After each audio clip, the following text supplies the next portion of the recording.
여러분 안녕하십니까? 2022년 7월 28일을 맞아서 오늘도 고린도후서 11장 16절로 33절에 나오는 말씀으로 함께 은혜를 나누겠습니다.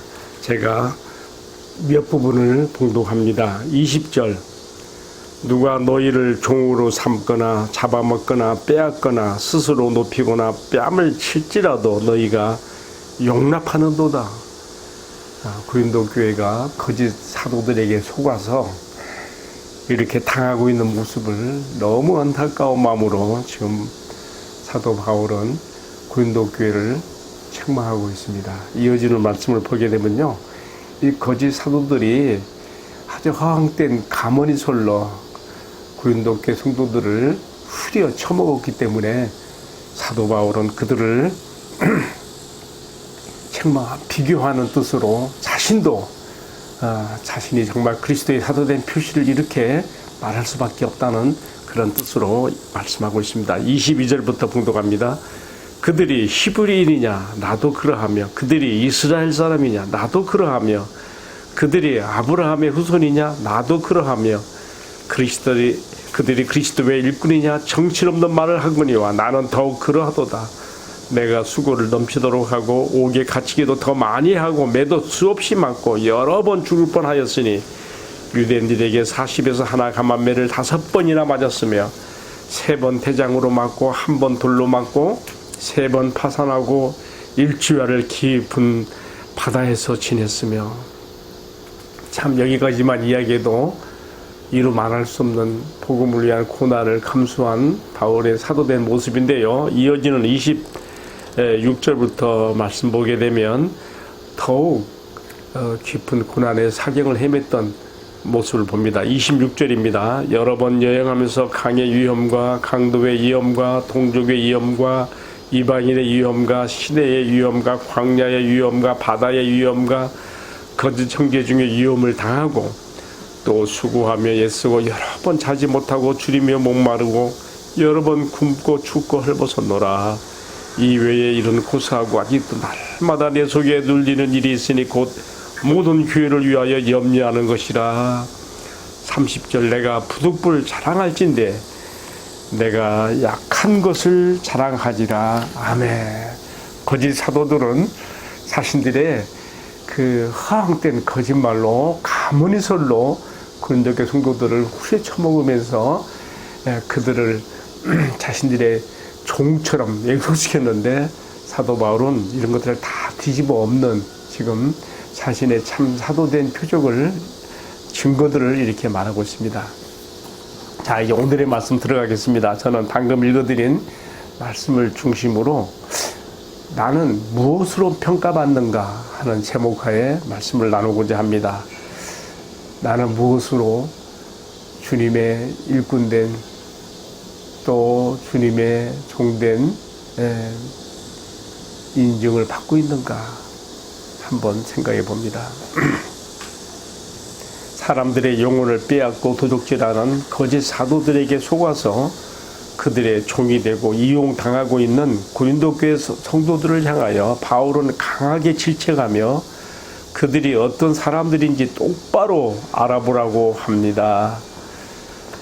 이미 이 거짓 사도들은 바울이 갈라디아 교회에 보낸 편지 서두에서 말한 것처럼 율법이라는 굴레에 성도들을 얽어매서 모두 죄인 다루듯이 한 것 같은데, 바른 복음 위에 서지 못하고 복음을 받아들여서도 헛되이 믿으면 이렇게 당하게 되어 있다는 것을 우리가 고린도 교회를 통해서 엿볼 수가 있습니다. 여러분, 율법주의와 영지주의가 혼합된 형태로 나타나는 이 병적 이단은 정말 무서운 것입니다. 성도들의 영혼을 얼마든지 유린하고 그들을 종으로 삼아서 마음대로 농락할 수 있는 무서운 이단으로 변질되는 것이죠. 그 거짓 사도들은 자신들이 믿을 만한 하나님의 종들로 가장하여 성도들에게 우선 신임을 받아놓은 다음에는 이런 못된 짓을 한 것 같습니다. 오죽하면 바울이 이렇게 말하겠어요. 너희를 종으로 삼고 잡아먹고 빼앗고 뺨을 칠지라도 너희가 용납하는구나. 그만큼 이 거짓 사도들의 유세에 눌렸다는 것이죠. 그들에게 지금 아주 영적으로 유린당하고 있는 거예요. 근데 그것이 당연한 줄 알아요. 이 얼마나 모순된 일입니까? 지금 사도 바울은 이런 점들을 통탄하게 하면서 그들이 거짓 사도들의 가문이설에 노란한 것에 대해서 이렇게 말하고 있는 것입니다. 아마 그 거짓 사도들은 자신들이 그 누구와도 비교될 수 없는 하나님의 위대한 신령한 종들인 것처럼 가장한 것 같습니다. 앞선 말씀에 나왔잖아요. 자신들을 강명한 천사로 가장한 이 거짓 사도들은요, 마치 마귀가 자신을 광명한 천사로 가장한 것처럼 그렇게 신령한 채, 거룩한 채 하나님의 능력의 종들로서 그렇게 자신들을 가장하고 나타난 것이죠. 그런 사도 바울은 이제 이어지는 말씀에서 이들과 비교되는 자신의 그 참된 사도된 표시들을 말함으로써 그들의 거짓됨을 드러내고 성도들에게 사람을 바로 알아보는 안목을 열어주고 있습니다. 자, 그렇다면 사도 바울이 거짓 사도들과 비교하여 부득이 자기 자신을 자랑할 수밖에 없는 내용들이 무엇인지 우리가 봅니다. 근데 거의 대부분이요, 자신이 주님과 복음을 위해서 얼마나 극심한 고난의 과정을 통과했는지, 세상 사람들에게는 꺼리끼는 자신의 고난과 약한 것들을 자랑하는 내용들을 열거하고 있는데요, 우리가 이런 것을 보면서 참된 주님의 종은 무엇으로 평가받아야 되는지를 배우게 되는 것이지요.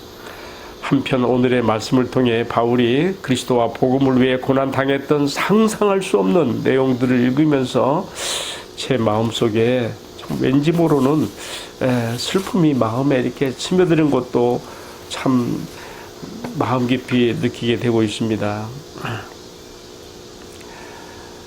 그뿐만 아니라 바울이 이러한 복음을 위해 당한 고난과 고통들을 보면서 나는 과연 그리스도와 복음을 위해서 얼마나 고난을 당해봤는가, 그런 자신에 대한 반성도 해보게 됩니다. 바울의 그리스도와 복음을 위해 당한 고난을 한번 쭉 제가 읽어보겠습니다. 이렇게 나와 있어요. 같은 동족 유대인들에게 40에서 한한 감암매를 5번 맞았고요. 이 사건을 누가가 사도행전에서 기록하지 않은 것은요, 아마 이 사도행전 저자인 누가가 바울 선교팀에 합류하기 전에 선교 사역의 초기에 일어났던 사건인 것 같습니다. 또 이방인들에게 3번이나 태장에 맞았고, 또 한 번 돌에 맞아 거의 죽게 되어 버려졌고, 이것은 사도행전 14장 19절에 나오지요. 루스드라에서 이렇게 돌에 맞아서 성 밖에 내침을 당했던 그런 사건도 있었습니다. 3번 파선을 당하고, 그래서 일주야를 남파선 조각에 매달려 휘살렸다는 이야기도 하고 있습니다. 이것은 사도 바울이 로마 감옥에 갇히기 전에 이야기인 것 같아요. 로마로 죄수의 신분이 되어 로마로 실려갈 때에도 파선당해서 그렇게 유라굴라 강풍에 배가 난파되어서 참 일주야를 고난 가운데 보내고 또 일주야를 보낸 걸 볼 수가 있는데요. 지금 그때 이야기고, 지금 그 이전에도 벌써 3번이나 이렇게 배가 복음을 전하기 위해서 해상 교통을 이용해서 다니다가 이렇게 3번이나 파선당했다 하는 이야기도 하고 있고요. 남파선의 그 널빤지에 의지해서 그렇게 밤낮 휘살렸던 이야기도 하고 있습니다. 일주일 동안 그랬다고 했으니까 참 사경을 완전히 헤맨 것이죠.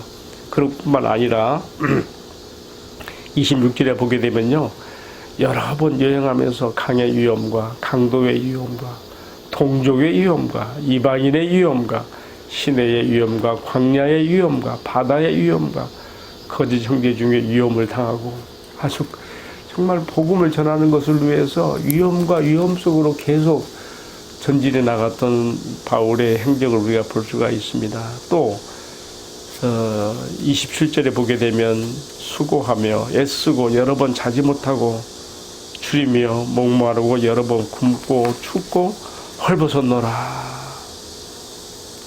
참 이런 말씀 한 구절 한 구절 속에서 느끼는 참 아픔이 있습니다. 그런데요, 이런 신체적, 물리적 고통보다 더 바울의 마음에 고통이 되고 아픔이 되었던 것은요, 교회들을 향한 염려, 근심이었습니다. 그래서 28절에 그러잖아요. 이 외에 이런 호소하고 아직도 날마다 내 속에 눌리는 것이 있으니 곧 모든 교회를 위해서 염려하는 것이라 그랬습니다. 바울 사도는 자신을 거짓 사도들과 비교하여 주님의 참된 종이 된 증표로서 그리스도의 복음을 위하여 어떤 고난의 이정을 헤쳐나왔는지 잘 보여주고 있는 이런 간증을 이렇게 읽어보면서 마음의 깊은 아픔으로 다집니다. 그러면서 나는 주님과 복음 때문에 대접은 많이 받아봤지만 별로 고생한 것이 없는 것 같은 내 자신을 더 부끄럽게 생각하게 되는 말씀이기도 합니다. 오늘 이 시대에 주님을 위해 헌신하는 모든 목회자들과 선교사들에게 결코 냉랭한 가슴으로는 읽어 내려갈 수 없게 하는 오늘의 말씀을 묵상하면서 나는 과연 무엇으로 주님께 인정받아야 되는지를 돌아보게 합니다. 그리고 내가 추구해야 할 것들이 무슨 박사학위나 화려한 경력 같은 것들이 아니라 주님과 복음을 위해서라면 분량의 차이는 있겠지만 어떤 고난이라도 기꺼이 감수하며 살아가야 한다는 것을 마음 깊이 다짐하게 됩니다. 마지막으로 한 가지만 더 추가하겠습니다. 두 번째로 생각하게 된 주제는요, 감언이설에 속지 않고 사람을 바로 알아보는 것입니다. 오늘의 말씀을 통해서 마음에 각성되고 깊이 새겨야 할 것이 참 많아요. 그러나 그 중에서도 또 한 가지 마음 깊이 새기게 되는 것은요, 사람을 바로 알아보는 안목을 가지라는 거예요. 다른 사람이 자신을 신뢰하게 하기 위해서 말로써 무슨 말인들 못하겠습니까? 그러나 그런 감언이설에 속지 않고 진실로 사람을 바로 알아보라면 오늘 말씀에서 바울 사도가 자신을 자천하는 징표로 삼은 것처럼 정말 주님과 교회를 위해서 희생하고 수고한 것들이 있는가? 그리고 이제도 연약한 성도들을 위해서 정말 마음 졸이며 같이 마음 아파하며 그들과 정말 희노애락을 같이 하는 함께 살고 함께 죽는 그런 사랑과 열정이 있는가?